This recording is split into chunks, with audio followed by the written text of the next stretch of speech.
ഹോട്ട്സ്റ്റാറിൽ ഇറങ്ങിയത് കുറെ നല്ല പടമുണ്ട്. അവീത് നല്ല പടമാണ്. നല്ല പടം അത്. ഞാൻ പടം പോയി കണ്ടതാണ്. അവീത് നല്ല മൂവിയാണ്. നല്ല പടമാണ്.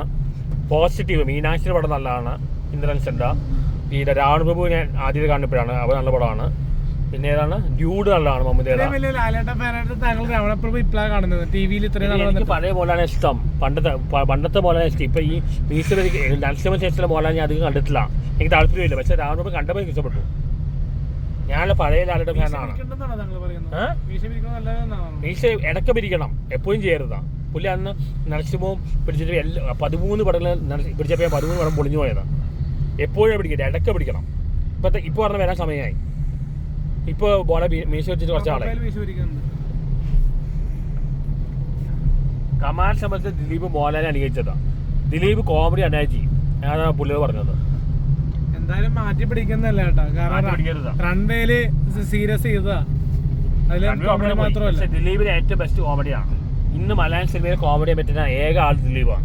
പക്ഷേ ദിലീപ് റിയൽ ലൈഫിൽ കോമഡിയല്ല. ഞങ്ങൾ നേരത്തെ അയാൾ ജീവിതത്തിൽ ഒരുപാട് അനുഭവിച്ചിട്ടുണ്ട്. അയാൾക്ക് ജീവിതത്തിൽ ഫിനാൻഷ്യൽ സ്ട്രഗിൾ കുറേ ഉണ്ട്. അയാളുടെ ഫാദറിന് കടമുണ്ടായിരുന്നു. അയാൾ ജീവിതകാലം മുഴുവൻ ഫിനാൻഷ്യൽ സ്ട്രഗിൾ ആയി നൽകാം. നമ്മളെ കാണുമ്പോൾ എല്ലാവരും ചിരിക്കാറുണ്ട്. പക്ഷേ പുള്ളി ഒരു സീരിയസ് രീതിയിലാണ് നമ്മളെ കാണുമ്പോൾ കണ്ട് കൂളായിട്ട്. പുള്ളിക്കാരെ ഒരുപാട് ജീവിതാനുഭവമുണ്ട്. ഒരുപാട് കഷ്ടപ്പെട്ട് വരെ എത്തിയിരിക്കുന്ന പട്ടിണി പോലും നടന്നിട്ടുണ്ട്. ഒരുപാട് പേര് നമ്മളെ കാണുമ്പോൾ ചിരിക്കാറില്ല നടന്മാര്. അപ്പൊ അത് വെച്ച് നോക്കുമ്പോൾ ദിലീപേട്ടൻ ചിരിച്ചാത്ത കൂളായിട്ട് നന്നായിട്ട് പെരുമാറും. പുള്ളി എല്ലാവരോടും നന്നായിട്ട് പെരുമാറുന്ന ആളാണ്. വളരെ ഹമ്പിളാണ്. ലാലേട്ടൻ വളരെ നന്നായിട്ട് മിണ്ടുന്ന ആളാണ്. പക്ഷെ എന്തുകൊണ്ടാണ് ലാലേട്ടനെ നമുക്ക് ഇപ്പൊ ആൾക്കാർക്ക് കാണാൻ പറ്റാത്ത അടുത്ത്?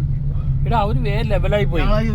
അവര് വേറെ ഇപ്പൊ രജനീകാന്ത് കാണാൻ പറ്റുമോ? രജനീകാന്തിനെ കാണാൻ പറ്റുന്നുണ്ട്. പക്ഷെ പുറത്തുനിന്ന് ഒരാൾക്ക് കാണാൻ പറ്റും. ഞാൻ എത്ര തവണ പോലെ പോയി സംസാരിച്ചത്? 5-6 തവണ പോയി കണ്ടിട്ടുള്ളൂ. 5-6 തവണ ഞാൻ പോയി കണ്ടിട്ടുണ്ടോ? ഞാൻ പോയിട്ടില്ല. ഇത് താല്പര്യമില്ലാത്തതുകൊണ്ട് പോകാത്തതാണ്. പുള്ളിയുടെ മാനേജർ എന്നെ വിളിച്ചാണ്. അറിയോ? മോഹൻലാലിന്റെ മാനേജർ എന്നെ വിളിച്ചാണ്. ഫാൻസ് ലിസ്റ്റ് എല്ലാവരും വിളിച്ചാണ്. എന്റെ കാര്യത്തിൽ ഞാൻ പറയാം. ഞാൻ കാണിക്കും. എന്റെ കാര്യത്തില് ഞാൻ 2022 ഞാൻ എല്ലാം അറിയാം. മമ്മൂട്ടിയെല്ലാം നിങ്ങളെല്ലാം നോട്ട് ചെയ്തിട്ടുണ്ട്. എല്ലാവരും നോട്ട് ചെയ്തിട്ടുണ്ടാ. ബസൂക്കിൽ എനിക്ക് തോന്നുന്നു പുള്ളി ഞാൻ വരാൻ കാരണം പുള്ളി കാരണോ അറിയില്ല. പുള്ളി സോഷ്യൽ മീഡിയയിൽ എല്ലാം വ്യൂ ചെയ്യുന്നുണ്ട്. ഞാൻ പറയട്ടെ മറ്റേ ഈ ഭീഷ്മ പർവ്വതത്തിന്റെ സമയത്ത് ലൊക്കേഷനിൽ ഞാൻ പോയിട്ടുണ്ടായിരുന്നു.